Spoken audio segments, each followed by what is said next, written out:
You're playing at the Zoo next Wednesday with Dissonance and Cartoon Graveyard, and from what I've read, it's the first time you guys have all played at the Zoo? Absolutely, yeah. We're treating it as a pretty big deal, the Zoo being the venue it is. I've done a fair amount of gigs around Brisbane, smaller, kind of lower profile venues, but we're pretty hyped about hitting the Zoo. Cool. And on your website, there was something about a DVD release, or you're filming people at the Zoo to include in the DVDs? We will be, yeah. We'll have a 2 or 3 kind of person camera crew getting around with us at the Zoo next week, filming our set, and hopefully we'll be able to turn that into a pretty rockin' DVD a month or 2 later down the track, hopefully. I've been reading your bio, and your band has a really long history. Will you be playing a lot of old stuff or new stuff?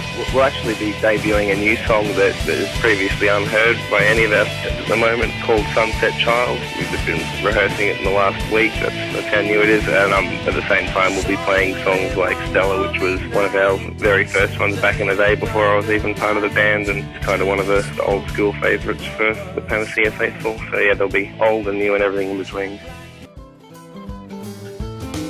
Speaking of which, you're a relatively new addition to the band, and I thought it was really interesting that it said they picked you because you auditioned a Waif song, and I thought that was kind of interesting because you paid tribute to Guns N' Roses at Tributorama, and they're both quite different bands. So can you tell me a bit about Panacea's musical influences? Yeah, well, that's pretty indicative. They do cover a pretty wide spectrum, and Shannon and I were on pretty kind of even terms when it came to the Waifs, and that was probably one of the ideas that motivated me to get in contact with him after reading the ad, because that was the influence we had in common, and I thought that was kind of, for a rock musician, that was a little bit cool, and seeing as they were a guilty pleasure of mine as well, that's kind of one of the reasons I got in contact with him. Acoustic, folky stuff like that, all the way through to Guns N' Roses. I mean, each of us particularly have our own little influences as well. Like, I tend to listen to a lot of 40s and 50s old style blues and jazz and stuff like that.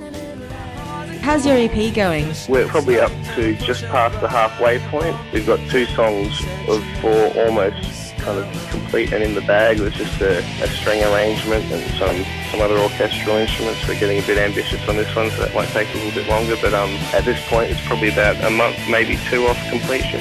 And do you have any plans for an album? Yeah, absolutely. This is just kind of the first step to get a small amount of our songs together in a decent quality so we can start getting the brand out there a little bit more, and later on we'll get all the other material together and form an album when money and everything else permits, but that's certainly the plan, yeah. And on the note of the EP, because your band's been around for such a long time, do you think the sound has changed much from when you first started, or has it progressed in a particular way? I was going to say, yeah, it hasn't necessarily changed, more so just progressed along the same vein and hopefully advanced a little bit at the same time. And there's always been a little bit of an Eastern flavour to our music, and that's mainly an influence of Shannon's, and being the prime songwriter, a lot of that comes through, and that's reflected in that new tune of our Sunset Child that we'll be playing at the Zoo, and that's probably something that's become us a little bit, I think, that Eastern-y kind of sound. And one very last question. When I saw you at Tributorama, you were wearing really cool Guns N' Roses inspired costumes and put on a pretty awesome show. What can we expect to see? Pretty well the same thing. Like, I've